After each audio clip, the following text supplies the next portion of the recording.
heldu gara. Aro garaikidearen hasierak aro modernoaren amaiera suposatu zuen.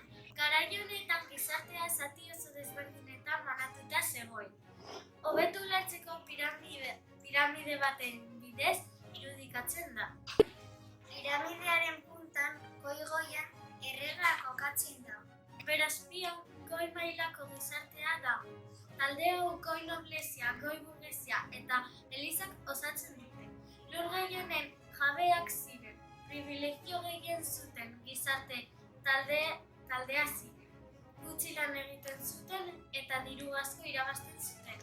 Beherago erdi mailako gizartea kokatzen zen.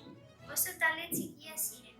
Finantzia, lege eta osasun langileek osatzen zuten. Azkenik piramidearen amaieran klase herritarrak zegoen. Talde handiena ziren. Abeltzainak, artisau eta eskulangile osatzen zuten. Privilegio gutxien zeukaten talde ziren. Goi mailako jendearen urnetan lan asko egiten zuten eta oso diru gutxi irabazten zuten. Gainera, erregeari zergat ordaindu behar zizkioten. Frantzian 1789an gaude. Frantziaz batzuk monarkiaz naskatuta zeuden eta horren alde matxinatu ziren. Garai horretan janari gutxi zegoen eta herritarrak oso zerre zeuden erregeekin. Luis XVI eta bere emaztea Maria Antonieta oso harraputzak ziren.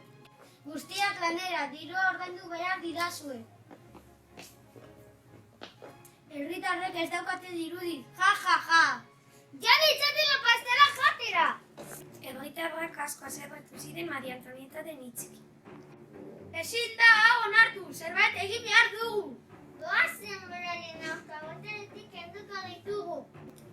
Herritarrek Luis XVI eta Maria Antonieta boteretik kendu eta gillotinatu egin zituzten. Honekin guztiarekin erregeak boteretik kendu eta herritarrek zenbait gauza lortu zituzten. Gure burua boto bidez aukeratuko dugu. Konstituzio berri bat daukagu gure betebehar eta eskubidekin. Boterea ez du pertsona bate bakarrik izango.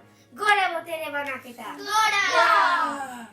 1792an Frantziako iraultza bukatu eta Frantzian errepublika ezarri zen. Frantzian 1808an gaude, Napoleon boterean dago, eta geroz eta botere gehiago izan nahi du. Europa konkistatu nahi du. Lehenengo Portugal konkistatu du, baina arazo bat daukaz. Espainiatik pasatu behar naizela. Kaixo, Carlos. Kaixo, Napoleon. Usten didazu Espainiatik pasatzen? Bai, noski, baina pasatu bakar. Nire ejertzitua, Espainian gaudela aprobetxatuko dugu. Eta bere lurrak konkistatuko ditugu. Ja, boteretsua naiz. Zer gertatzen ari da, Napoleonek ez du retratua bete. Herritarrak oso zerre daude egoerarekin, eta Aranjuezeko matxinada egiten dute. Hau ezin da onartu! Hemendik kanpora! Egoera zaila zen Espainian, eta Carlos laugarrenak ezin zuen gehiago egoerarekin. Ezin dut gehiago, ni bano hemendik, hemen geratzen zarete. Nik hartuko dut boterea. Orain Espainiako erregea izango naiz. Zer izaten duzu? Zu Espainiako erregea, Fernando, ez da pentsatu ere. Kendu hemendik, Espainiako erregean izango naiz, Jose Bonaparte, Napoleonen anaia. Egoera ikusita, Fernando Zazpigarrena Frantziara joaten da bizitzera, eta bitartean Espainian biztanleak batzorde zentrala sortzen dute. Gure eskubideak defendatu behar ditugu. Konstituzio berria onartuko dugu! Gora gure konstituzioa! Gora! Aizue, gauza Jose eguna da, hobeto! Viva la Pepa! Viva la Pepa! 1814an independentzia gerra amaitu zen. Espainiak irabazi zuen, Jose Bonaparte boteretik kendu zuten, eta Fernando Zazpigarrena erregea izatera bueltatu zen.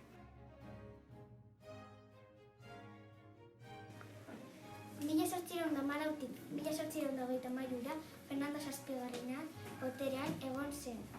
Aldaketa asko egin zituen. Herritarrek eskubideak izatea, zein zentzara hori? Kanpo herritarren eskubide guztiak, nik esaten dudana egingo dute. Fernando Zazpigarrena oso nagusia zen, eta bere ondorengoa norekin izango zen pentsatzen hasi zen. Legeak esaten du mutil bat izan behar dela errege, baina nik ez daukat semerik. Hori esan nahi du, ni hiltzean Carlos Maria izan beharko dela errege. Bai zera ere, tentero izarrega izango, legea aldatuko dut. Listo, hemendik aurrera neskak ere erreinak izan daitezke. Carlos Maria ez da inoiz erregea izango, joan dadila pikutara. Ahahaha. 1823an garen urtean Fernando Zazpigarrena hil egiten da, eta bere hurrengoa nor den begiratzen hasten dira. Ni errege berria izan behar naiz. Fernando Zazpigarrenaren anaia naizelako. Ja, nahi dudana egingo dut. Oso ratutan zaude, Carlos Maria. Paper honetan argi eta garbi jartzen du Fernando hil aurretik legea aldatu zuela. Orain emakumeak erreginak izan daitezke, eta beraz, Espainiako erregina berria Elisabet Bigarrena da. Zelan 3 urteko neska bat erregina izatea, zoratuta egin alzara? Horrela da eta onartu egin beharko duzu. Elisabet Bigarrena oso txikia zen, eta agindu ezin zuenez bere ama Maria Cristina kargua hartu zuen nagusiago izan arte. Ondo zainduko dut tronua eta ondo zainduko dut Elisabet Bigarrena. Maria Cristinak lan gehiegi zeuka, tronuarekin eta alaba zaintzen, eta agintea Espartero generalari eman zion. Espartero, agindu mesedez Espainian Elisabet nagusia izan arte. Bai, noski, oso gustora egingo dut. Elisabet Bigarrena nagusitu zenean, Bueno, nire lana amaitu da. Elisabet Bigarrena, Elisabet Bigarrenaren txanda da, nagusia da. Hore bat izango da zuen erregina izatea. 1893tik 1829 Karlistada garaia izan zen. Espainiako biztanleak bitaldeetan banatuta zeuden. Elisabet izan behar du erregina, horrela aukeratu zuelako bere aita. Hau defendatu behar dugu, aurrera liberalak lortuko dugu. Carlos Maria Espainiako errega izan behar da. Nori bururatu zaio emakume bat erregina izatea? Ez gara geldituko, lortuko dugu! Elisabet Bigarrenak ez zuen Espainiako erregina izan da, eta tronua utzi eta Espainiatik joan egiten da. Erregerik gabe geratu ziren. Erregeri bat bilatu zuten Italia, Amadeo II.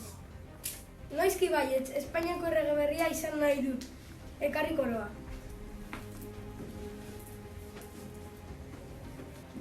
Ai, ene, zer gertatzen da Espainian? Zelako jaleoa, ez nuen hau espero. Hemen gelditzen zarete, tori koroa. Ni Italiara joango naiz lasai bizitzera. Espainian ez dute errege berririk lortzen, eta 2 urte geroago errepublika izan zen. Estanislao Figueres eta Francisco Piemergalek agindu zuten Espainia. Ni ez naiz erregia, baina nahiko gintzen dut hemen. Neskak etxea zaintzera gizonak peleetara nahi. Espainian denok nahi duena egiten dute. Zer uste dute herritar pobre hauek? Nik esaten dudan egingo da hemendik aurrera. Espainiako biztanleak oso triste eta zerretuta zeuden, eta monarkia voltatzea nahi zuten. Kalean borrokatu zuten horren alde. Hobetu bizi eginen erregakin. Espainian monarkia izan behar du. Errege berri bat behar dugu. Espainia berriro ere monarkia ezarri zen eta errege izendatu zuten Alfonso Amabigarrena. Nire amak Elisabetek ez zuen nahi Espainian agindu, baina ni bai, prest nago herri hau aurrera ateratzeko.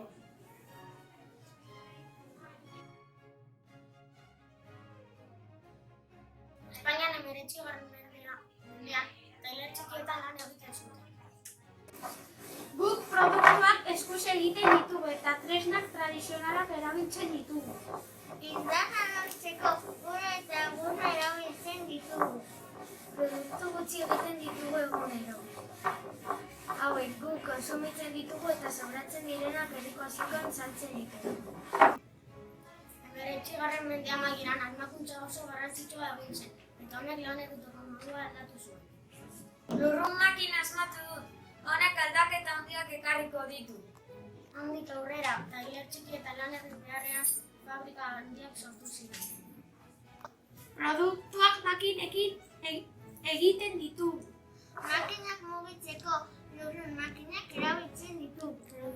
Produktu asko egiten ditugu egun egiten ditugunez, merkatuetan saltzen ditugu, eta beste batzuk beste lande batzuetara bidaltzen ditugu.